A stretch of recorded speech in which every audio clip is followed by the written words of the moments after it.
Class 8-এর স্টুডেন্টরা, আজকে আমি তোমাদের পড়াবো প্রকৃতির নিজস্ব তড়িৎ প্রবাহ এবং বিভব পার্থক্য। মেঘহীন পরিচ্ছন্ন দিন, এমন এক ঝলমলে সকালে তুমি ঘর থেকে বাইরে বেরিয়েছ। মাথার ওপরে উজ্জ্বল নীল আকাশ। তুমি খেয়ালই করছো না তোমার আশেপাশে বাতাসে সারাক্ষণই তড়িৎ প্রবাহ চলছে।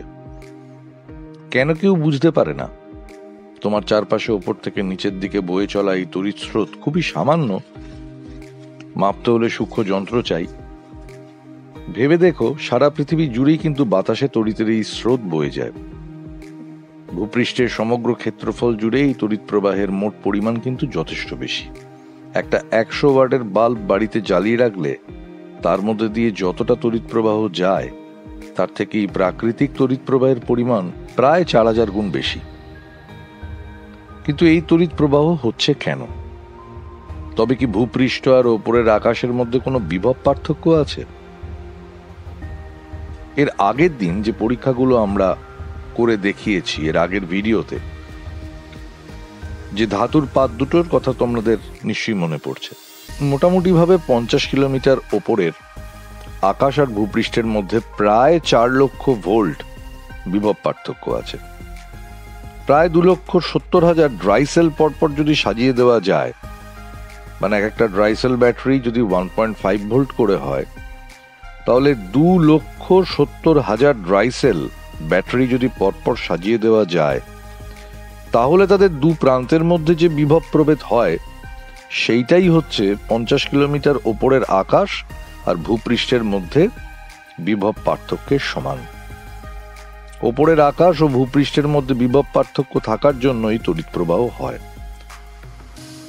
আসল কথা হলো যে বিভব পার্থক্যই কিন্তু তড়িৎ প্রবাহের মূল কারণ। বিভব পার্থক্য যদি না থাকে, কোনো তড়িৎ প্রবাহ হবে না। তাতে কোনো না কোনো আহিত কণা, মানে চার্জড পার্টিকেল, চলাচল করে। বায়ুতে থাকা এইরকম আয়ন, আধানযুক্ত সূক্ষ্ম কণা, এদের কথা তোমাদের নিশ্চয়ই মনে আছে। মানে বায়ুতে থাকা বিভিন্ন ধরনের আয়ন, বিভিন্ন গ্যাসীয় পদার্থের আয়ন, এছাড়া খুব সূক্ষ্ম কণা, এরাই এই তড়িৎ চলাচলটা বা তড়িৎ প্রবাহটা ঘটায়। তাহলে প্রাকৃতিক বিভব পার্থক্য তো কমে যাবে, একসময় তো একেবারেই থাকবে না। দুটি বস্তুর মধ্যে বিভব পার্থক্যর জন্য যে তড়িৎ প্রবাহ হচ্ছে, এবার তড়িৎ প্রবাহ যদি হতে থাকে, তাহলে তো একটা সময় গিয়ে দুটো বস্তুর মধ্যে, দুটো পরিবাহীর মধ্যে কোনো বিভব পার্থক্য থাকবে না। মানে বেশি বিভবযুক্ত পরিবাহীর বিভব কমতে শুরু করবে, কম বিভবযুক্ত পরিবাহীর বিভব বাড়তে শুরু করবে। এই করতে করতে দুটো পরিবাহীর বিভব এক হয়ে যাবে, এবং এক হয়ে যাওয়ার অর্থ হচ্ছে কোনো বিভব পার্থক্য থাকবে না। আর বিভব পার্থক্য থাকবে না মানে হলো কোনো তড়িৎ প্রবাহ ওদের মধ্যে হবে না। তাহলে প্রকৃতির মধ্যেও তো এ ঘটনাই ঘটবে। যদি 50 কিলোমিটার উপরের আকাশ আর ভূপৃষ্ঠের মাঝখানে 4 লক্ষ ভোল্ট বিভব পার্থক্য হয়, আর সেটার জন্য যদি তড়িৎ প্রবাহ হয়, আর তড়িৎ প্রবাহ হলে যদি বিভব কমে, তাহলে তো একটা সময় গিয়ে 50 কিলোমিটার ওপরের যে আকাশ আর ভূপৃষ্ঠ, এই দুটোর মধ্যে বিভব প্রভেদ কিছু থাকবেই না। হ্যাঁ, সত্যি, সারাক্ষণের এই তড়িৎ প্রবাহের জন্য প্রাকৃতিক বিভব পার্থক্য কমে যায় অনেকটা। তাহলে তো ধাতুর পাত দুটোর মতো ড্রাই সেল জুড়ে আবার তাদের আহিত করতে হয়। আহিত করার মানে হচ্ছে রিচার্জ করা। আমাদের যেরকম মোবাইলে ব্যবহার করতে করতে ব্যাটারি যখন ডিসচার্জড হয়ে যায়, ব্যাটারির দেখবে বার কমে যায়, তোমরা এগুলো সবাই ভালো করে জানো, তখন আমাদেরকে তাকে রিচার্জ করতে হয়, ব্যাটারিকে চার্জ করতে হয়, ব্যাটারিকে আহিত করতে হয়। বজ্রপাতী প্রকৃতির সেই তড়িৎ কোষ যা ঊর্ধ্বাকাশ এবং ভূপৃষ্ঠের মধ্যে বিভব পার্থক্য বজায় রাখে। তাহলে বজ্রপাত যদি না ঘটে, তাহলে এই 50 কিলোমিটার ওপরে বা 60 কিলোমিটার ওপরের যে আকাশ এবং মাটি, তার মধ্যে যে ইলেকট্রিক্যাল পোটেনশিয়াল ডিফারেন্স বা বিভব পার্থক্য, সেটা বজায় থাকবে না। বজ্রপাতের ফলে ভূপৃষ্ঠের ঋণাত্মক তড়িতে আহিত হয়। বজ্রপাত হলে মাটি, সারফেস অফ আর্থ, সেটা নেগেটিভলি চার্জড হয়, ঋণাত্মকভাবে আহিত হয়। আর ওপরের আকাশ ধনাত্মকভাবে আহিত হয়। তোমার মনে হতে পারে এত বজ্রপাত কখন হয়? তুমি তোমার চারপাশে তো অনেকদিন বজ্রপাত নাও শুনতে পারো, কিন্তু আমি এটা গোটা সারা পৃথিবীর কথা বলছি। বজ্রপাত ঘটাতে পারে এমন ঝড় বৃষ্টি মেঘ সারা পৃথিবীর কোথাও না কোথাও হয়ে চলেছে। আর পৃথিবী জুড়ে প্রায় 40,000 ঝড় বৃষ্টি হয়, যা থেকে প্রচুর বজ্রপাত হয়। এবং এই 40,000 ঝড় বৃষ্টি প্রতিদিন হয়। তোমার এলাকায় হয় না, আমার এলাকায় হয় না, কিন্তু সারা পৃথিবীর যখন আমি কথা ভাববো, গোটা আকাশ তো সারা পৃথিবী জুড়ে, তাহলে রোজ 40,000 বজ্রপাত হয়। যে বজ্রপাত থেকে electrical energy, electrical potential difference তৈরি হয় আকাশ আর মাটির মাঝখানে। একটা ভুল ধারণা প্রচলিত আছে যে মেঘে মেঘে ঘর্ষণে বা মেঘের জলকণাগুলোর ঘর্ষণে মেঘ আহিত হয় বা চার্জড হয়।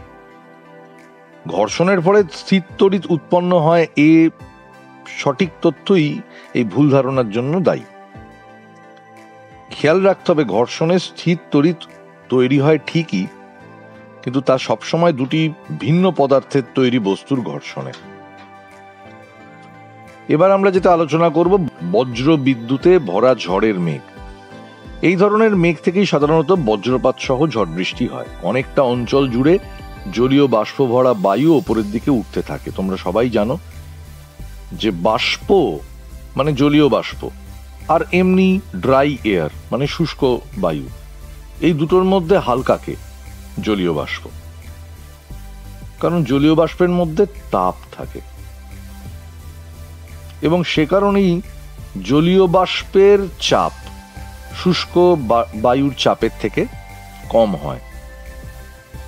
তোমরা কখনো কখনো শুনে থাকবে যে ব্যারোমিটারের পাঠ বৃষ্টি, ঝড় ইত্যাদি আসার আগে নেমে যায়, কমে যায়। তার পেছনে কারণ এটাই যে জলীয় বাষ্পের চাপ কিন্তু শুষ্ক বাষ্পের চাপের তুলনায় কম।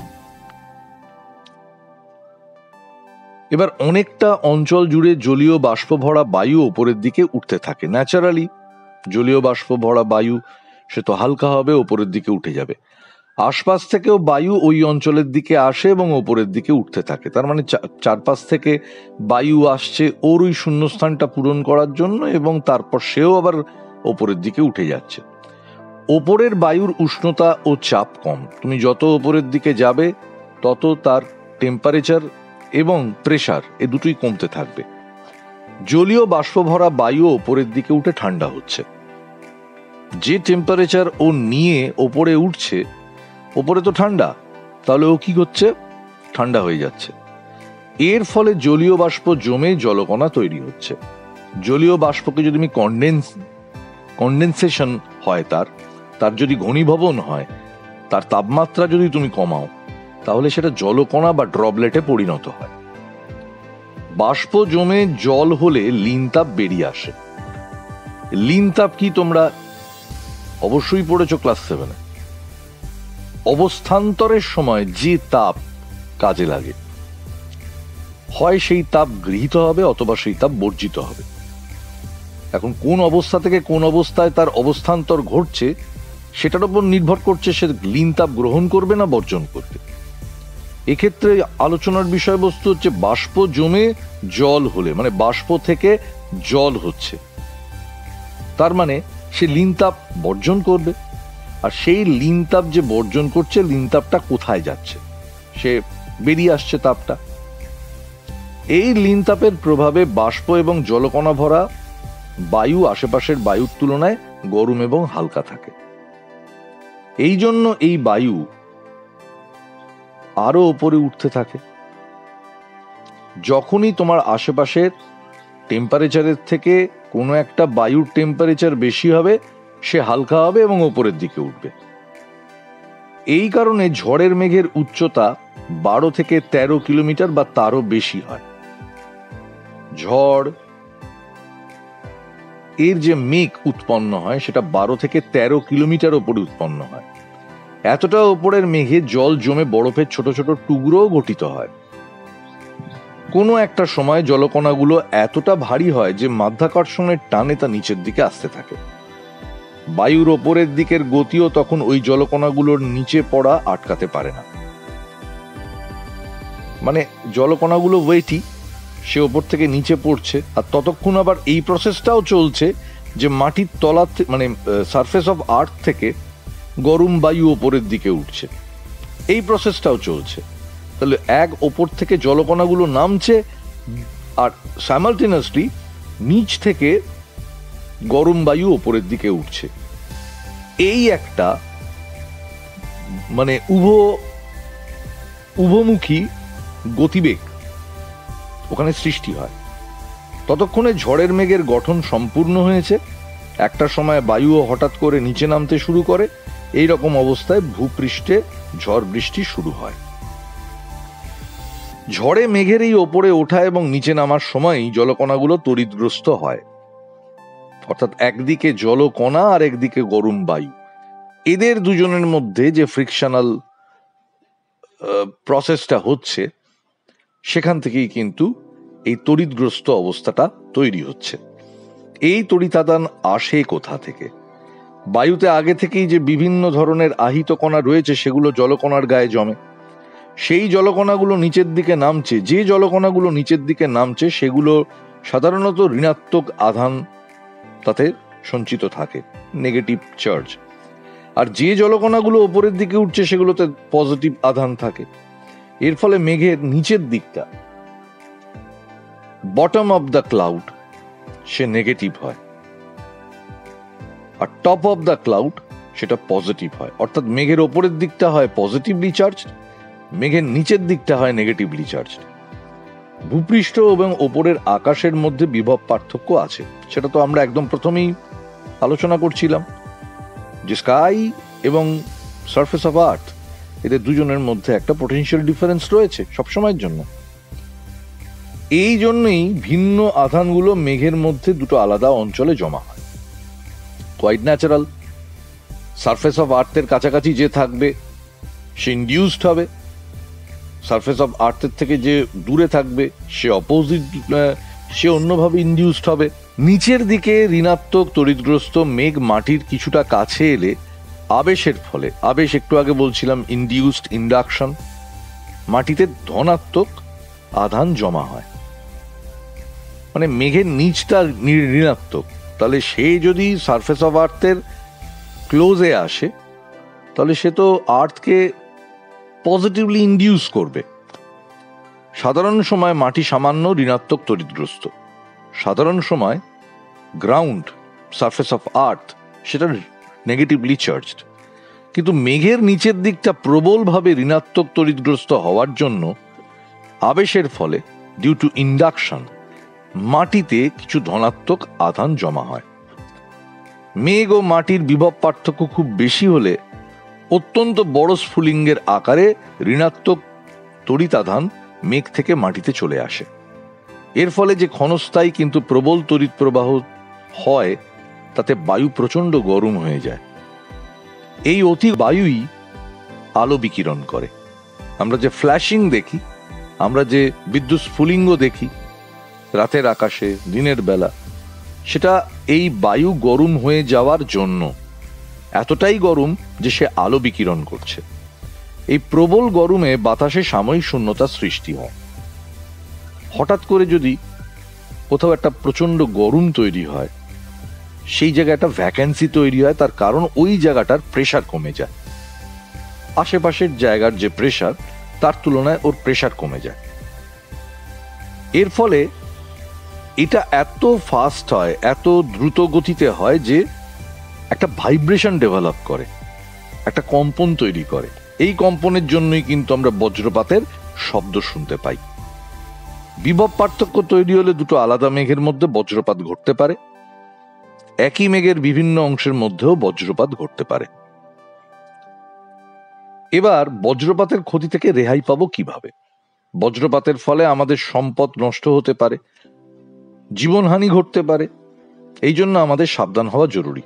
বজ্রপাতের সময় খোলা জায়গায় মোটেই নিরাপদ নয়। বজ্রের শব্দ শুনেই আমাদের নিরাপদ জায়গায় পৌঁছানো উচিত। বজ্রের শব্দ শেষবার শোনার বেশ কিছুক্ষণ পর বাইরে বেরোনো যেতে পারে। নিরাপদ স্থান কি কি হতে পারে? বাড়ির মধ্যে থাকলে জানলা দরজা বন্ধ করে রাখা উচিত। পাকা বাড়ির মধ্যে থাকা নিশ্চয়ই নিরাপদ। খোলা বারান্দায় থাকা উচিত নয়। জানলা দরজা বন্ধ অবস্থায় চলন্ত বাস, মোটর গাড়ি বা রেলগাড়ি নিরাপদ। তা বজ্রপাতের সময় কি করা উচিত বা কি করা উচিত নয়, যদি তুমি বাইরে থাকো তাহলে তোমার কি করা উচিত? খোলা গাড়ি, মোটর বাইক, ট্রাক্টর মোটেই নিরাপদ নয়। খোলা মাঠ, উঁচু গাছের কাছে, কোনো খোলা উঁচু জায়গায় বা পার্কের ছাউনির নিচে একেবারেই থাকবে না। বজ্রপাতের মধ্যে ছাতা নিয়ে বাইরে বেরোনো একেবারে ঠিক নয়। যদি কোনো কারণে জঙ্গলে গাছপালার মধ্যে থাকতে বাধ্য হও তাহলে অবশ্যই নিচু গাছের আশেপাশে থাকবে, উঁচু গাছের একদম আশেপাশে থাকবে না। নিরাপদ জায়গায় পৌঁছতে পারছো না, খোলা মাঠেই থাকতে বাধ্য হচ্ছ, তাহলে সেই সমস্ত ক্ষেত্রে কি করবে? ছবিতে যেরম ভাবে দেখানো হচ্ছে সেরম ভাবে বসে পড়তে হবে। এগুলো জানার কেন দরকার? এগুলো জানলে প্রাণে বাঁচতে পারবে, প্রাণে বাঁচাতেও পারবে। বাড়ির মধ্যে যদি থাকো তাহলে কি করবে? বাড়িতে যে সমস্ত বিদ্যুৎবাহী তার বা ধাতুর তৈরি পাইপ আছে সেগুলো থেকে দূরে থাকো। ল্যান্ডফোন মোটেই ব্যবহার করবে না। মোবাইল ফোন নিরাপদ, কিন্তু তার সঙ্গে অন্য প্রান্তে যে কথা বলছে সে হয়তো ল্যান্ডফোন ব্যবহার করছে, সেখানেও হয়তো বজ্রপাত হতে পারে। তাই ফোন না ব্যবহার করাই ভালো। বিভিন্ন তড়িৎ যন্ত্রের যেরকম টেলিভিশন, রেফ্রিজারেটর, এসি, এগুলো তার খুলে রাখবে, তার একদম সকেট থেকে খুলে রাখবে। আলো জ্বালিয়ে রাখা যেতে পারে, কিন্তু বাথরুমে যাদের বাড়ির ছাদের উপরে ট্যাঙ্ক আছে সেই ট্যাঙ্কের জল কিন্তু খুলে ব্যবহার করা যাবে না। তার কারণ ওই পরিমাণ বিভবের ক্ষেত্রে জলও কিন্তু পরিবাহী, অর্থাৎ যদি কোনো কারণে ফ্ল্যাশিং হয়, বজ্রপাত হয়, তাহলে কিন্তু এটা থেকে বিপদ আসতে পারে। প্রত্যেক বাড়িতেই বজ্র নিরোধক বা লাইটনিং কন্ডাক্টর বা লাইটনিং অ্যারেস্টার এই জাতীয় একটি বস্তু থাকে। বজ্রপাত থেকে বাড়ি এবং বাড়ির মধ্যে বৈদ্যুতিক সরঞ্জাম রক্ষা করে বজ্র নিরোধক। পাশের ছবিতে দেখো, বাড়িটার সবচেয়ে উঁচু স্থানে একটি ধাতব দণ্ড শক্তভাবে আটকানো আছে। দণ্ডটির সবচেয়ে উঁচু স্থানে খুব সরু কয়েকটা ছোট ছোট ধাতব শলাকা আছে। মাটির মধ্যে 5 থেকে 6 ফুট নিচে একটা চওড়া ধাতব পাত পুঁতে রাখা আছে। এবারে একটা সুপরিবাহী মোটা তার দিয়ে যদি দণ্ডটা এবং পাতটাকে যুক্ত করা যায়, তাহলে যদি কোনো কারণে বজ্রপাত হয়ও, তাহলে সেই বজ্রপাতের যে বিপুল তড়িৎ বিভব আধান তা ওই পাতের মাধ্যমে বাড়ির মাটির তলায় চলে যায়। বাড়িটার বজ্রপাতে কিন্তু কোনো রকম ক্ষতি হয় না। এটাই ছিল আমাদের আজকের ক্লাস। আমরা পেজ নাম্বার 167 অব্দি পড়ালাম। এর পরবর্তী ক্লাসে আমরা পরবর্তী টপিক পড়াবো। ততক্ষণ তোমরা ভালো থাকো, সুস্থ থাকো, আর এভাবেই পড়তে থাকো।